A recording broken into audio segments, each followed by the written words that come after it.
अस्सलामु अलैकुम वरहमतुल्लाहि वबरकातुहू ಎಲ್ಲರಿಗೂ ನಮಸ್ಕಾರಗಳು। डियर स्टूडेंट, आज हम 9th स्टैंडर्ड का क्वेश्चन पेपर मेथड देखेंगे। कैसा क्वेश्चन पेपर रहता, कौन से बीट में कितने क्वेश्चंस रहते, क्या नहीं, हर एक बीट डिटेल्स में देखेंगे। तो आइए स्टूडेंट्स, अब हम 9th स्टैंडर्ड का एक मॉडल क्वेश्चन पेपर देखेंगे।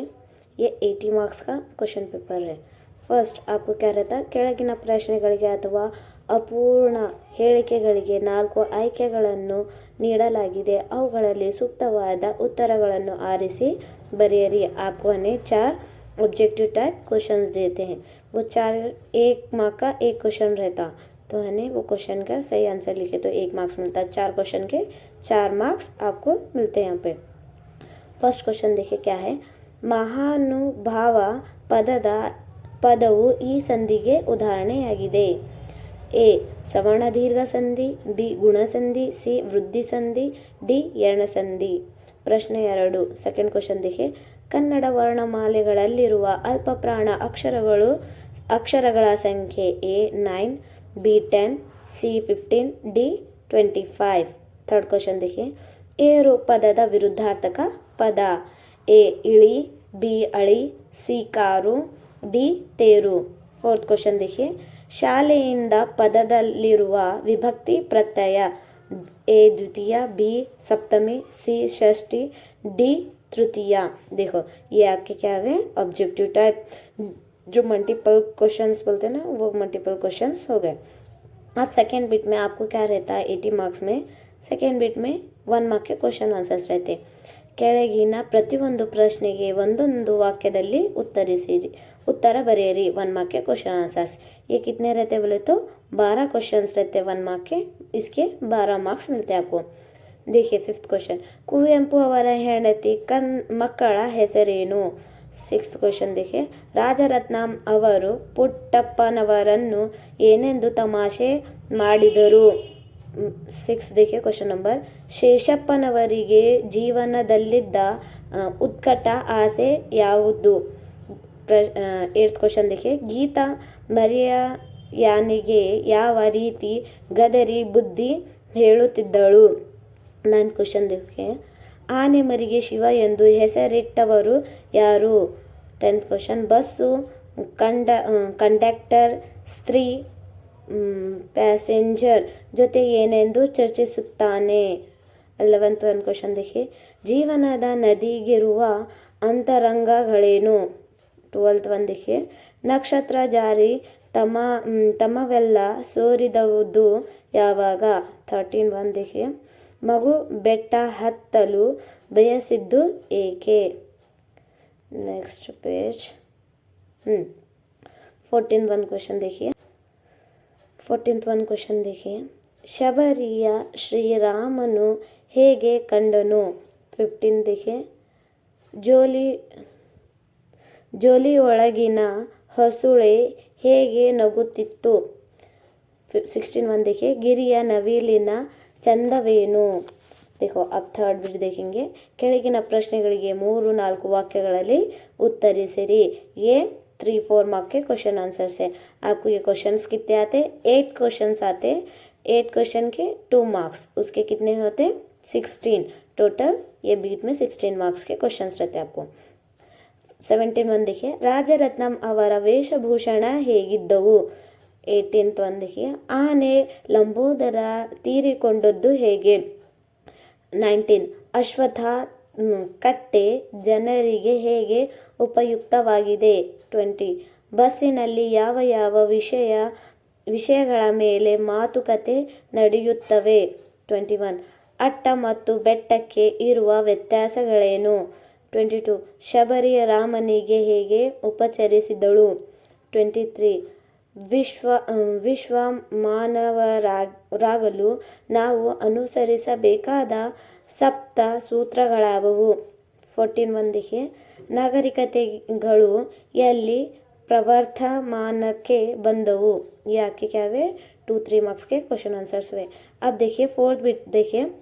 ಕೆಳಗಿನ ಕವಿಗಳು ಅಥವಾ ಸಾಹಿತಿಗಳ ಜನ್ಮಸ್ಥಳ ಕಲಾಕೃತಿ, ಬಿರುದು ಅಥವಾ ಪ್ರಶಸ್ತಿಗಳನ್ನು ಕುರಿತು वाक्य रूपದಲ್ಲಿ बरेरी। ये फोर्थ बीट में आपको क्या करना है, कवि परिचय लिखना है। उसमें क्या क्या लिखना है इम्पोर्टेंट देखिए, कवि जन्मस्थला, जन्मस्थला बोले तो प्लेस लिखना है, ईयर लिखना है, उनकी कौन सी कृति है वो लिखना है, उनके क्या बिरुद या फिर प्रशस्ति जो है वो सब लिखना है। ये एक कवि के है 3 मार्क्स मिलते हैं आपको। कौन से कवि का बारे में लिखना है, KP पूर्णचंद्र तेजस्वी, इनके बारे में लिखना है। अब देखिए 5th क्वेश्चन, ಕೆಳಗಿನ ಪದ್ಯ ಭಾಗವನ್ನು ಓದಿ ಅರ್ಥ ಮಾಡಿಕೊಂಡು ಅಡಕವಾಗಿರುವ ಮೌಲ್ಯವನ್ನು ಆಧರಿಸಿ सारांश बरेरी। देखो ये क्या है, 5th क्वेश्चन में हम जैसा समरी लिखते हैं ना, एक पोयम रहती है, वो पोयम के जो समरी रहती है वो समरी लिखना रहता है, उसे कन्नड़ा में क्या बोलते हैं, सारांश बोलते हैं। ये 3 मार्क्स है। एक पोयम का सारांश बोले तो एक पोयम के समरी लिखते ना, उसको 3 मार्क्स रहते। वो समरी कौन सी है देखो, 26 है, ರಾಮ ಬಂದನು ಶಬರಿಯ ಮನೆಗೆ, ಮೂಗು ಅರಳಿ ಹೂ ಬಿರಿದಂತೆ ಅಪ್ಪಿ ಹಿಡಿದನು ಶಬರಿಯ ತಾನು, ಕೌಸಲೆಯ ಬಳಿಯಲ್ಲಿ ಇರುವಂತೆ। इसके बारे में आपको समरी लिखना है। अब देखिए नेक्स्ट बीट देखिए, 6th बीट, ಕೆಳಗಿನ ವಾಕ್ಯಗಳಲ್ಲಿರುವ अलंकारವನ್ನು ಹೆಸರಿಸಿ लक्षण बरेदो अन्वयिसिरी। देखो इसमें है आपको 27 में अलंकार लिखना है, उसके 3 मार्क्स रहते। देखिए अलंकार का क्वेश्चन 27, सीತೆಯ ಮುಖವು ಕಮಲದಂತೆ ಅರಳಿದೆ। देखो 7th one देखिए, ಕೆಳಗಿನ ಗಾದೆಗಳಲ್ಲಿ ಯಾವುದಾದರೂ ಒಂದನ್ನು ಗಾದೆ महत्वदೊಂದಿಗೆ ವಿಸ್ತರಿಸಿ बरेरी। देखो गादे मातु आप सबको मालूम ही है, गादे मातु किसे बोलते बके। तो ये 3 मार्क्स का एक रहता, 2 क्वेश्चन देते, उसमें से एक क्वेश्चन अथवा बोले तो और को बोलते। ये दोनों में से सिर्फ एक क्वेश्चन का गादे मातु लिखना है। आपको मालूम है ना गादे मातु किसको बोलते।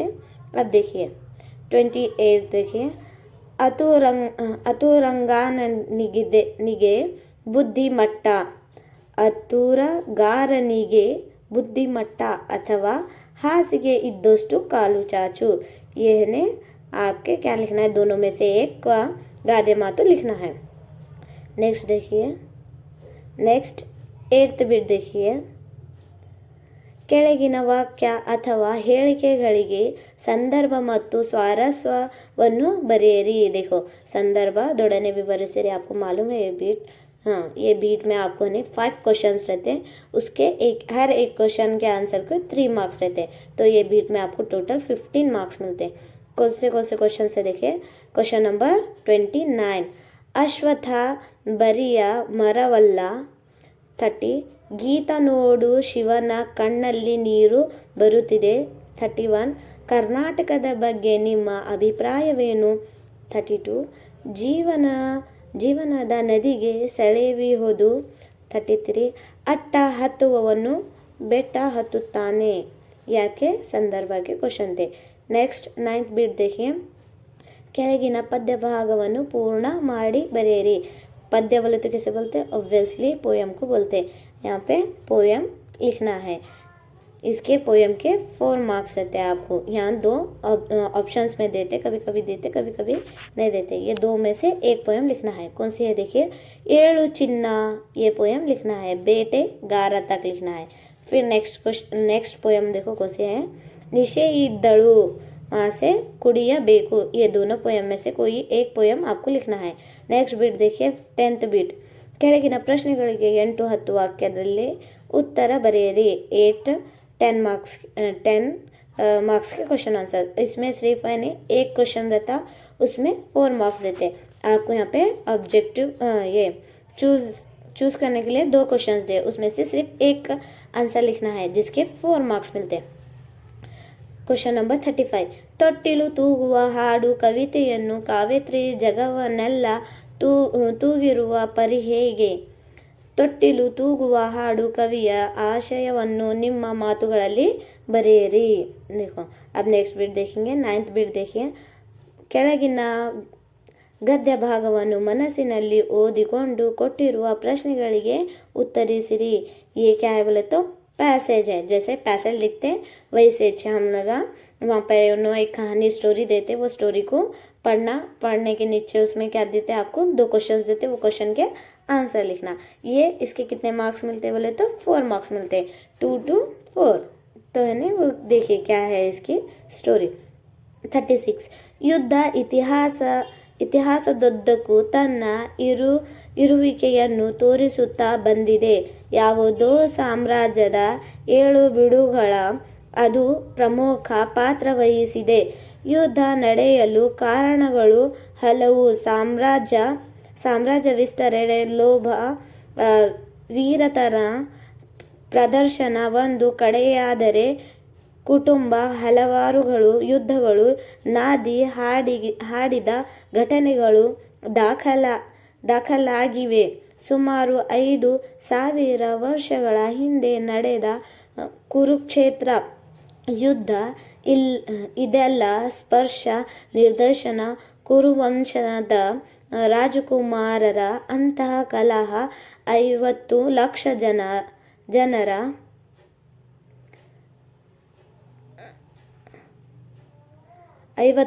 ಜನರ ಪ್ರಾಣಹಾನಿಯೊಂದಿಗೆ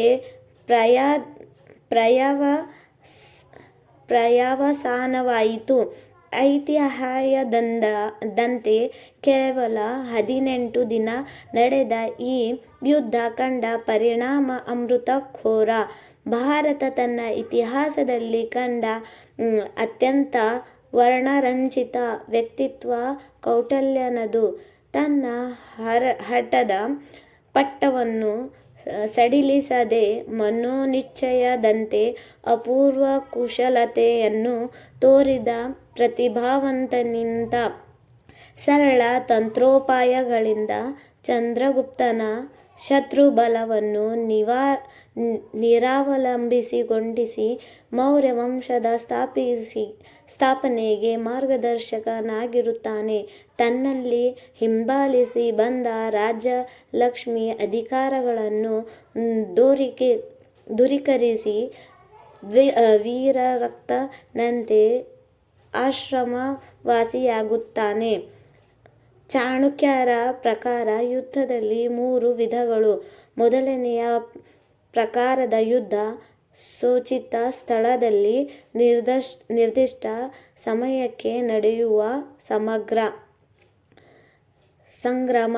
ಎರಡನೆಯ ಕೋಟೆಯುದ್ಧ, ತಂತ್ರಗಳ ಮೂಲಕ ಯುದ್ಧ ಮಾಡುವುದು.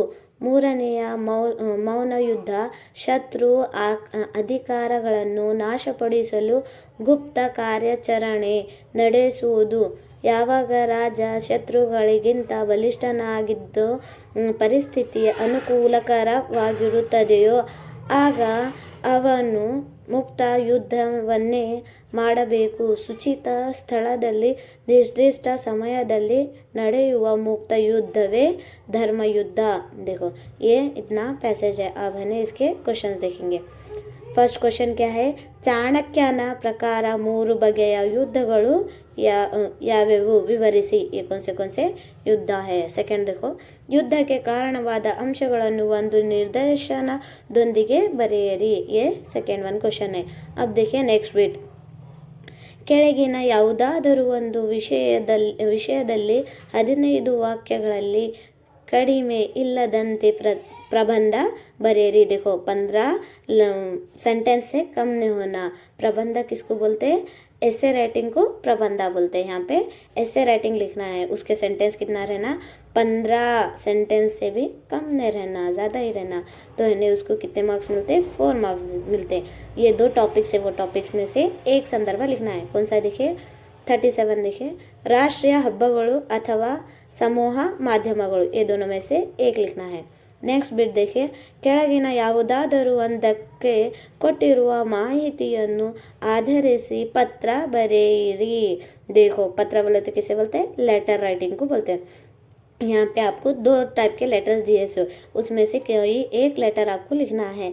इसके कितने मार्क्स होते हैं, 5 मार्क्स रहते हैं। देखिए कौन सा लेटर है 38, ನಿಮ್ಮನ್ನು ಹೊಸಕೋಟೆಯ ಸರ್ಕಾರಿ ಪ್ರೌಢಶಾಲೆಯ ವಿದ್ಯಾರ್ಥಿನಿ ಪ್ರೇರಣಾ ಎಂದು ಭಾವಿಸಿಕೊಂಡು ನಿಮ್ಮ ಶಾಲೆಯಲ್ಲಿ ನಡೆದ ಕನ್ನಡ ರಾಜ್ಯೋತ್ಸವ ಸಮಾರಂಭದ ವರದಿಯನ್ನು ಪ್ರಕಟಿಸುವಂತೆ ಕೋರಿ ಪ್ರಜಾವಾಣಿ ದಿನಪತ್ರಿಕೆಯ ಸಂಪಾದಕರಿಗೆ ಪತ್ರ ಬರೆಯಿರಿ.